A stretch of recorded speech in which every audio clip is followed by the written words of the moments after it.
નમસ્કાર વિદ્યાર્થી મિત્રો, ધોરણ 9ની અંદર આપણે ચેપ્ટર નંબર 4 પરમાણુનું બંધારણ ભણી રહ્યા છીએ, જેની અંદર સંયોજકતા પોઈન્ટ આપણે આવ્યા છીએ. બરાબર છે. આગળ પરમાણુના બંધારણની અંદર પરમાણુના અલગ અલગ નમૂનાઓ વિશે આપણે અભ્યાસ કર્યો. ત્યારબાદ જોઈએ સંયોજકતા. તો આપણો આજનો પોઈન્ટ છે સંયોજકતા. તો સંયોજકતા છે શું? કેમિસ્ટ્રીની અંદર આ સૌથી ઇમ્પોર્ટન્ટ પોઈન્ટ છે. સંયોજકતા કોને કહી શકીએ છીએ એના વિશે. તો આપણે આગળ જોયું કે પરમાણુની ભિન્ન ભિન્ન કક્ષાઓની અંદર ઇલેક્ટ્રોનની ગોઠવણી કેવી રીતે થાય છે. પરમાણુની સૌથી બહારની કક્ષામાં રહેલા ઇલેક્ટ્રોનની સંખ્યાને સંયોજકતા ઇલેક્ટ્રોન કહે છે. શું કહેવામાં આવે છે કે પરમાણુની સૌથી બહારની કક્ષામાં રહેલા ઇલેક્ટ્રોન, આ પોઈન્ટ કે પરમાણુની સૌથી બહારની કક્ષામાં રહેલા ઇલેક્ટ્રોનની સંખ્યાને શું કહેવામાં આવે છે? સંયોજકતા ઇલેક્ટ્રોન કહે છે. બરાબર. તો કોઈ પણ પરમાણુ વિચારીએ, દાખલા તરીકે સોડિયમ વિચારીએ, તો કે સોડિયમ પરમાણુ જે છે કેવો હશે? તો પરમાણુનું કેન્દ્ર, અહીંયા 2 ઇલેક્ટ્રોન,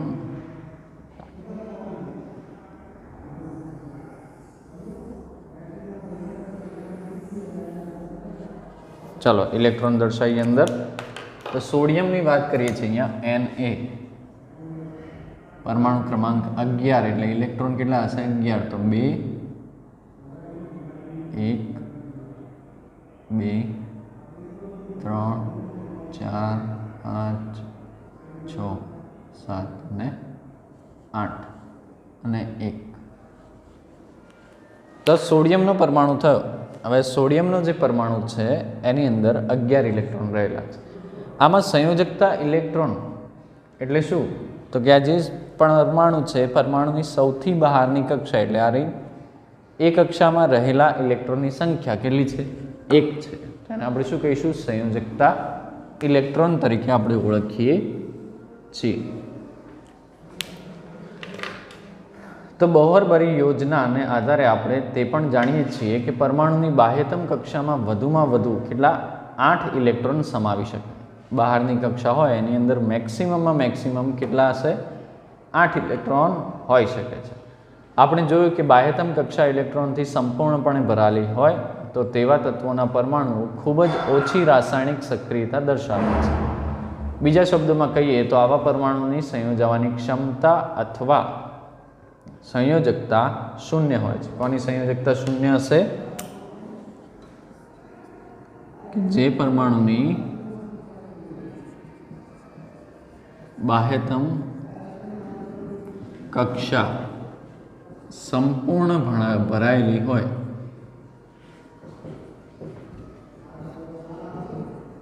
તેવા તત્વોની સંયોજકતા કેટલી થાય?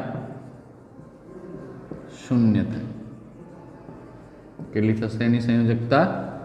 શૂન્ય થશે. બરાબર છે.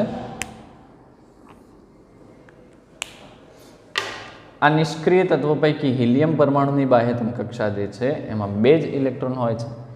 તો જ્યારે અન્ય નિષ્ક્રિય તત્વોના પરમાણુની બાહ્યતમ કક્ષામાં 8 ઇલેક્ટ્રોન હોય છે. તો તત્વોના પરમાણુની સંયોજવાની ક્ષમતા એટલે સમાન અથવા તો અસમાન તત્વોના પરમાણુઓ સાથે પ્રક્રિયા દ્વારા અણુઓ બનાવવાની તેઓની વૃત્તિ કે જેને સંપૂર્ણ ભરાયેલી બાહ્યતમ કક્ષા પ્રાપ્ત કરવાનો પ્રયત્ન કહી શકાય. આવી બાહ્યતમ કક્ષા અષ્ટક ધરાવે છે તેમ કહી શકાય. તો પરમાણુ પોતાની બાહ્યતમ કક્ષામાં અષ્ટક પ્રાપ્ત કરવા માટે પ્રક્રિયા કરે છે અને તે ઇલેક્ટ્રોનની ભાગીદારી અથવા તો ઇલેક્ટ્રોન મેળવીને કે ગુમાવીને થઈ શકે છે. જેટલા ઇલેક્ટ્રોનની બાહ્યતમ કક્ષામાં ભાગીદારી થાય છે અથવા તો આપલે થાય તે સંખ્યાને તત્વની સંયોજવાની ક્ષમતા કહે છે અથવા તો એટલે કે સંયોજકતા કહે છે. તો કે સંયોજકતા કોને કહીશું? કે જેટલા ઇલેક્ટ્રોનની જેટલા ઇલેક્ટ્રોનની બાહ્યતમ કક્ષા દ્વારા ભાગીદારી થાય અથવા આપલે થાય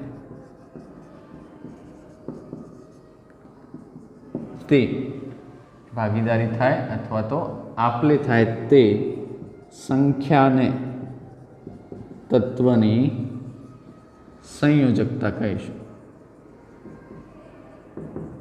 એને શું કહીશું? તત્વની સંયોજકતા. કોને કીધી? કે જેટલા અષ્ટક પ્રાપ્ત કરવા માટે. કોના માટે? ખાસ કરીને અષ્ટક પ્રાપ્ત કરવા માટે. હવે અષ્ટક શું છે? તો કે અહીંયા જોઈએ કે આની અંદર આ એક ઇલેક્ટ્રોન છે, બરાબર છે. હવે કોઈ પણ તત્વ છે એ પોતે નિષ્ક્રિય વાયુ જેવી રચના પ્રાપ્ત કરવા પ્રયત્ન કરે. નિષ્ક્રિય વાયુ જેવી રચના મતલબ કે એની જે સૌથી બહારની કક્ષા જે છે એમાં 8 ઇલેક્ટ્રોન મેળવવા પ્રયત્ન કરશે. પણ અહીંયા શું થશે? તો કે આને સોડિયમને નિષ્ક્રિય વાયુ જેવી બનવા માટે શું કરશે? તો કે એક ઇલેક્ટ્રોન છે અહીંયા એને 7 લાવવા પડે. હવે 7 ઇલેક્ટ્રોનને પકડીને લાવવા મુશ્કેલ છે, એટલે શું કરશે? એક ગુમાવી દેશે. અને શું કરશે? તો આ એક ગુમાવી દે તો જુઓ રચના કેવી થઈ ગઈ. બાહ્યતમ કક્ષામાં 8 થઈ ગયા, બરાબર છે. તો એવી રચના પ્રાપ્ત થઈ ગઈ તો એને આપણે શું કહીશું? તો દરેક તત્વ આવો પ્રયત્ન કરે છે. તો સોડિયમ શું કરે છે? કે એક ઇલેક્ટ્રોન ગુમાવી અને શું કરે? અષ્ટક પ્રાપ્ત કરે.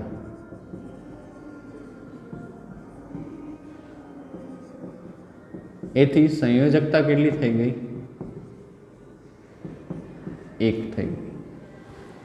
જેટલા ઇલેક્ટ્રોન ગુમાવે અથવા તો મેળવે અથવા તો જેટલા ઇલેક્ટ્રોનની ભાગીદારી કરે એને એ તત્વની સંયોજકતા કહેવાશે. સંયોજકતાના આધારે જ દરેક તત્વ અલગ અલગ પરમાણુઓ સાથે અણુઓ સાથે શું કરે છે? સંયોજનો બનાવે છે. તો જેની ચર્ચા અગાઉના પ્રકરણમાં કરવામાં આવી છે. ઉદાહરણ તરીકે હાઇડ્રોજન, લિથિયમ કે સોડિયમ પરમાણુઓ તેની બાહ્યતમ કક્ષામાં 1 ઇલેક્ટ્રોન ધરાવે છે. તેથી તે દરેક 1 ઇલેક્ટ્રોન ગુમાવી શકે છે. તેથી તેઓની સંયોજકતા કેટલી છે? 1 છે. મેગ્નેશિયમ અને એલ્યુમિનિયમની સંયોજકતા કેટલી છે તેમ કહી શકો છો? ચલો તો મેગ્નેશિયમની વાત કરીએ તો કે મેગ્નેશિયમ છે 12 નંબરનું તત્વ. તો અહીંયાથી જોઈએ તો 12 એટલે અહીંયા 10 થઈ ગયા અને અહીંયા 2 કરી દઈએ તો 1 અને 2. 8 પ્રાપ્ત કરવા શું કરશે? આ મેગ્નેશિયમ છે તો મેગ્નેશિયમ શું કરશે? 12 છે તો એ શું કરશે? 2 ઇલેક્ટ્રોન ગુમાવે. માટે એની સંયોજકતા કેટલી થઈ ગઈ? 2 થઈ ગઈ, બરાબર છે. હવે વાત કરીએ તો કે આવી જ રીતે ક્લોરીનનું શું થશે? ક્લોરીનની વાત કરીએ તો શું થશે? ચલો અહીંયા એને ઇલેક્ટ્રોન ગુમાયા તો +2 થઈ ગઈ. તો મેગ્નેશિયમ અને એલ્યુમિનિયમ જોઈએ તો 13 નંબરનું છે તો 3 ગુમાવશે તો એની શું થઈ જશે? 3 સંયોજકતા થઈ જશે. તો જ્યારે પરમાણુની બાહ્યતમ કક્ષામાં ઇલેક્ટ્રોનની સંખ્યા તેમની ક્ષમતા અનુસાર લગભગ મહત્તમ હોય એટલે કે 4 કરતાં વધુ. કેટલી હોય? 4 કરતાં વધુ, 5, 6, 7 એવી હોય ત્યારે શું થશે? તો ત્યારે સંયોજનના જુદા પ્રકારે નક્કી થાય છે. ઉદાહરણ તરીકે ફ્લોરિન પરમાણુની બાહ્યતમ કક્ષામાં 7 ઇલેક્ટ્રોન છે તો તેની સંયોજકતા 7 હોઈ શકે છે, પરંતુ તે ઇલેક્ટ્રોન ગુમાવવાને બદલે સહેલાઈથી 1 ઇલેક્ટ્રોન મેળવી શકે છે. તેથી તેની સંયોજકતા અષ્ટકમાંથી 7 ઇલેક્ટ્રોન બાદ કરીને મેળવવામાં આવે છે. શું કરશે? 7માંથી બાદ કરો. અષ્ટકમાંથી 7ને શું કરવાના? બાદ કરે. અને પ્રકારે ફ્લોરિનની સંયોજકતા 1 થાય છે. ઓક્સિજન માટે પણ તે જ રીતે સંયોજકતા ગણતરી કરી શકાય છે, બરાબર છે. તો અહીંયા આપણે જોઈએ ચલો કે ક્લોરીનની વાત કરીએ. ક્લોરીનનો પરમાણુ ક્રમાંક 17. તો આપણે ઇલેક્ટ્રોન રચના જાણીએ છીએ કે 2, 8, 7, બરાબર. તો બાહ્યતમ કક્ષા એટલે કે આ કક્ષાની અંદર 7 ઇલેક્ટ્રોન છે. તો 2, 3, 4, 5, 6 અને 7. એને શું કરવાનું છે? તો કે અષ્ટક પ્રાપ્ત કરવાનો એટલે કે 8 કરવાના છે. તો એ શું કરશે? સહેલાઈથી 1 ઇલેક્ટ્રોન શું કરશે? પોતે મેળવી લેશે. તો ઇલેક્ટ્રોન મેળવે શું કરશે? ઇલેક્ટ્રોન મેળવે તો એની સંયોજકતા કેટલી થઈ ગઈ? એની સંયોજકતા અષ્ટકમાંથી શું કરવાનું? ઇલેક્ટ્રોન મેળવે તો અષ્ટકમાંથી બાહ્યતમ કક્ષાના ઇલેક્ટ્રોનને બાદ કરવા. તો બાદ કરતા શું થશે? અષ્ટક એટલે 8માંથી કેટલા છે? 7 છે. બાદ કરો તો એની સંયોજકતા કેટલી થઈ ગઈ? 1 થઈ ગઈ. પણ એ ધ્યાન રાખવું કે જ્યારે પણ ઇલેક્ટ્રોન ગુમાવે ત્યારે એની સંયોજકતા પ્લસ હોય, ધન સંયોજકતા હોય, +2. અહીંયા સોડિયમ માટે કેટલી થશે? +1. પણ જ્યારે ઇલેક્ટ્રોન મેળવે છે, અહીંયા શું કીધું છે? મેળવે, તો એની સંયોજકતા કેટલી હોય? ઋણ હોય. કોઈ પણ તત્વ હોય. એ જ રીતે ઓક્સિજનની વાત કરીએ તો કે ઓક્સિજનની બાહ્યતમ કક્ષામાં કેટલા છે? 6 ઇલેક્ટ્રોન છે. તો એને 8 કરવા માટે કેટલાની જરૂર? 2 ઇલેક્ટ્રોન. તો એ શું કરશે? 2 મેળવશે. તો એની સંયોજકતા કેટલી થઈ ગઈ? -2. બરાબર. તો આ છે સંયોજકતા વિશે. હવે તમને ચોપડીમાં કોષ્ટક આપેલું છે 1 થી 18 તત્વોનું. તો 1 થી 18 તત્વોની સંયોજકતા તમારે મોઢે કરવાની રહેશે. બરાબર છે. પરીક્ષામાં પૂછાઈ શકે છે.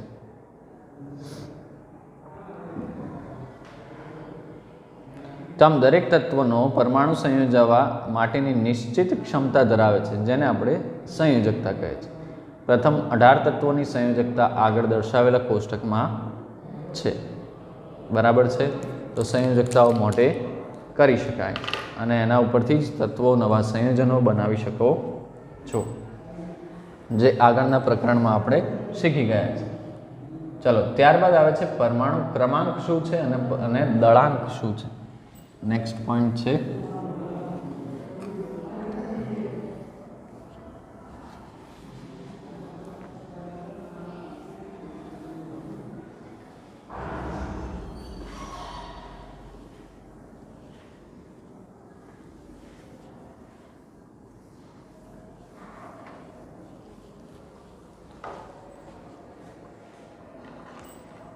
આપણો નેક્સ્ટ પોઈન્ટ આવે છે પરમાણુ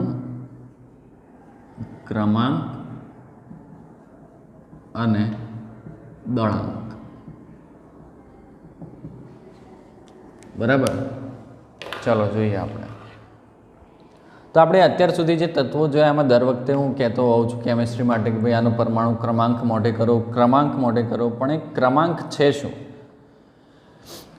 તો આપણે જાણીએ છીએ કે પ્રોટોન પરમાણુના કેન્દ્રમાં આવેલા છે. પરમાણુમાં રહેલા પ્રોટોનની સંખ્યા પરમાણ્વીય ક્રમાંક કહે છે. શું કહીશું? તો પહેલું જોઈએ આપણે પરમાણુ ક્રમાંક, જેની સંજ્ઞા Z વડે દર્શાવીએ છીએ. પરમાણુ ક્રમાંક કોને કહીશું? તો કે કેન્દ્રમાં રહેલા પ્રોટોનની સંખ્યા. કોને કહીશું? કેન્દ્રમાં રહેલા પ્રોટોનની સંખ્યા. કેન્દ્રમાં જેટલા પ્રોટોન હોય એ સંખ્યા એટલે શું થશે? પરમાણુ ક્રમાંક થશે, જેને Z વડે આપણે દર્શાવીએ છીએ.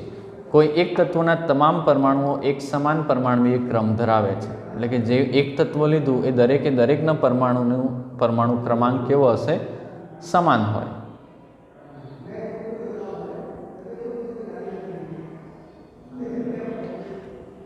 તો સમાન જોવા મળે છે. અલબત્ત તત્વોમાં રહેલા પ્રોટોનની સંખ્યાના આધારે વ્યાખ્યાયિત કરવામાં આવે છે. તત્વો જે પણ વ્યાખ્યાયિત કરીએ છીએ એ એની અંદર રહેલા પ્રોટોનના આધારે. આમ જાણીએ છીએ કે કોઈ પણ તત્વમાં પ્રોટોન અને ઇલેક્ટ્રોન કેવા હોય? સમાન. તેમ છતાં પ્રોટોનને જ ગણવામાં આવે છે. કેમ? તો કે ઇલેક્ટ્રોન સ્થાયી નથી. ઇલેક્ટ્રોન પોતે ગુમાવે છે. સંયોજકતામાં જોયું કે ઇલેક્ટ્રોન ગુમાવી શકે, મેળવી શકે, એટલે એની સંખ્યામાં વધઘટ થયા કરે. પણ કેન્દ્રમાં રહેલો પ્રોટોન નિશ્ચિત છે, એ બદલાતો નથી. હાઇડ્રોજન માટે Z બરાબર 1 છે, કારણ કે હાઇડ્રોજનના કેન્દ્રમાં એક પ્રોટોન હાજર હોય છે. તે જ રીતે કાર્બન માટે Z બરાબર 6, જે આમ પરમાણુના કેન્દ્રમાં રહેલા હાજર રહેલા પ્રોટોનની કુલ સંખ્યાના આધારે પરમાણ્વીય ક્રમાંક વ્યાખ્યાયિત કરવામાં આવે છે. બરાબર છે? ક્લિયર? ચલો, આ વાત થઈ પરમાણુ ક્રમાંક વિશે. કોના ઉપર આધાર રાખે છે? કે કેન્દ્રમાં રહેલા પ્રોટોનની સંખ્યાનો આધાર. ત્યારબાદ આપણો પોઈન્ટ જોઈએ કે પરમાણ્વીય દળાંક.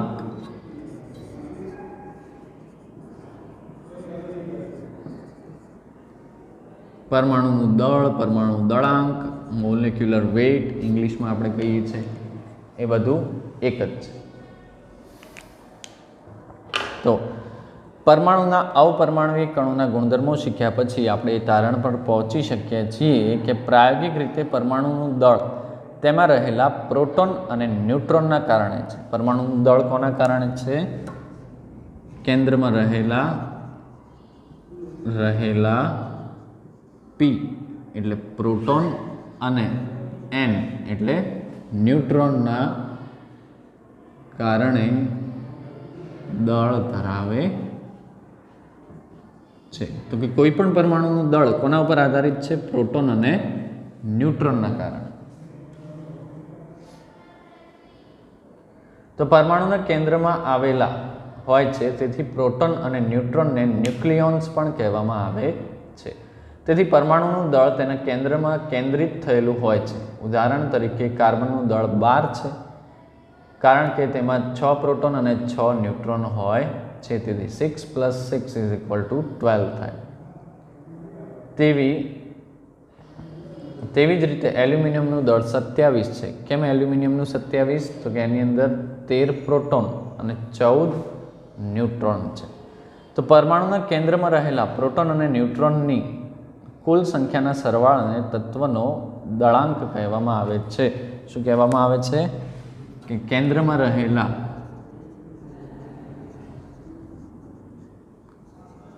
કુલ પ્રોટોન એટલે P અને ન્યુટ્રોન એટલે N ના દળોના સરવાળાને પરમાણુ દળાંક કહે છે. અને શું કહીશું? પરમાણુ દળાંક કહે છે. તો કોઈ પણ પરમાણુને દર્શાવવા માટે તેના પરમાણ્વીય ક્રમાંક, દળાંક અને તત્વોની સંજ્ઞા નીચે મુજબ દર્શાવી શકાય. તો કઈ રીતે આપણે એને દર્શાવી શકીએ છીએ? સંજ્ઞાને આખું જ દર્શાવવું હોય તો દાખલા તરીકે અહીંયા આવે પરમાણુ, ચલો એમ લખીએ તત્વની સંજ્ઞા. તત્વની સંજ્ઞા બરાબર. વચ્ચોવચ્ચ શું હોય? તત્વની સંજ્ઞા. નીચે અહીંયા જે લખીશું એ હશે પરમાણુ ક્રમાંક અને ઉપર લખીશું એ શું હશે? પરમાણુ દળાંક. પરમાણુનું દળ તત્વની ઉપરની સાઈડ લખવામાં આવે છે, જ્યારે ક્રમ નીચે લખવામાં આવે છે. દાખલા તરીકે આપણે એલ્યુમિનિયમની વાત કરીએ તો કે Al, તો અહીંયા શું આવશે? તત્વની સંજ્ઞા, તો Al. હવે એને નીચે અહીંયા શું દર્શાવીશું આપણે? પરમાણુ ક્રમાંક જાણીએ છીએ કેટલો છે? 13 છે. 13 Al. દળાંક કેટલો છે? તો કે 27 છે. અહીંયા 27. તો 13 Al 27 મતલબ શું થયો? 13 ક્રમાંક અને 27 દળાંક. કોનો? એલ્યુમિનિયમનો. તો જો પરમાણુમાં રહેલા ઇલેક્ટ્રોનની સંખ્યા હવે આ રીતે આપણે દર્શાવી શકીએ છીએ. હવે આના ઉપરથી કેટલાક દાખલા પૂછાય છે કે કોઈ પણ તત્વ માટે કહી શકાય કે એની અંદર રહેલા ઇલેક્ટ્રોન કેટલા છે, પ્રોટોન કેટલા, પ્રોટોનની સંખ્યા શું છે, ન્યુટ્રોનની સંખ્યા શું છે, દળાંક શું છે, પરમાણુ ક્રમાંક શું છે એ નક્કી કરો. તો કઈ રીતે કરી શકાય છે એના વિશે આપણે જાણકારી મેળવીએ. તો આપણે જાણીએ છીએ કે હંમેશા કોઈ પણ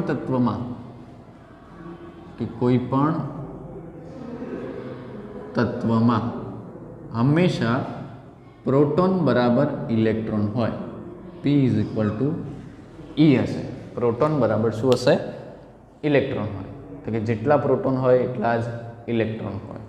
હવે બીજું શું કહીએ છીએ આપણે તો કે પ્રોટોન જે છે એ પ્રોટોનની સંખ્યા એને આપણે શું કહીએ પરમાણુ ક્રમાંક એટલે કે Z કહીએ છીએ બરાબર। હવે બીજો પોઈન્ટ જોઈએ તો કે કેન્દ્રની અંદર શું હશે ચલો કેન્દ્ર નથી લખતો તો કે આપણે જાણીએ છીએ કે દળાંક એટલે શું થશે તો કે દળાંક m = p + n બરાબર m = p + n આવું આપેલું હોય આટલું જ યાદ રાખવાનું છે ક્લિયર છે ચલો તો હવે અહીંયા તમને એક પ્રશ્ન આપેલો છે કે જો પરમાણુમાં રહેલા ઇલેક્ટ્રોનની સંખ્યા 8 કેટલા આપેલા છે દાખલો ગણીએ તો કે ઇલેક્ટ્રોન E = 8 આપેલા છે પછી અને પ્રોટોનની સંખ્યા પણ 8 હોય તો પરમાણુનો પરમાણ્વીય ક્રમ અને p = 8 તો Z બરાબર કેટલા તો આપણે જાણીએ છીએ કે જેટલા પ્રોટોન એનો પરમાણુ ક્રમાંક તો અહીંયા Z બરાબર કેટલા થશે 8 થશે 8મા નંબરનું તત્વ કયું આવશે ઓક્સિજન O2 છે તત્વ ક્લિયર અને પરમાણુનો વીજભાર કેટલો થશે વીજભાર મતલબ એની સંયોજકતા જોવા જઈએ તો 2 ઇલેક્ટ્રોન મેળવશે એટલે શું થશે -2 ક્લિયર છે તો આ રીતે આપણે કોઈ પણ તત્વનો દળાંક અને પરમાણુ ક્રમાંક શોધી શકીએ છીએ કોના આધારે તો આના જ આધારે યાદ રાખવાનું કે જેટલા પ્રોટોન હોય એટલા ઇલેક્ટ્રોન હોય અને સંખ્યા એ શું થશે પરમાણુ ક્રમાંક હોય દળાંક આપણે આના ઉપરથી પ્રોટોન અને ન્યુટ્રોનની સંખ્યાના આધારે આપણે ગણી શકીએ છીએ હવે ન્યુટ્રોન કેટલા છે એ જાણવું હોય તો શું કરવાનું તો આ સૂત્રની મદદથી જાણી શકાય બરાબર છે જો તમને પ્રોટોનની સંખ્યા અને દળાંક આપેલો હોય તો આપણે ન્યુટ્રોન શોધી શકીએ છીએ તો n = શું થશે n = તો કે m - p થશે આ સૂત્ર દ્વારા આપણે કોઈ પણ તત્વમાં ન્યુટ્રોનની સંખ્યા આપણે જાણી શકીએ છીએ ક્લિયર છે તો અહીંયા આપણું ચેપ્ટર પૂરું થાય છે નેક્સ્ટ લેક્ચરની અંદર નવું ચેપ્ટર સ્ટાર્ટ કરીશું તમને ચેપ્ટરમાં જો કોઈ પ્રોબ્લેમ હોય તો મને જાણ કરી શકો છો અહીંયા આપણું ચેપ્ટર પૂર્ણ થાય છે ધન્યવાદ।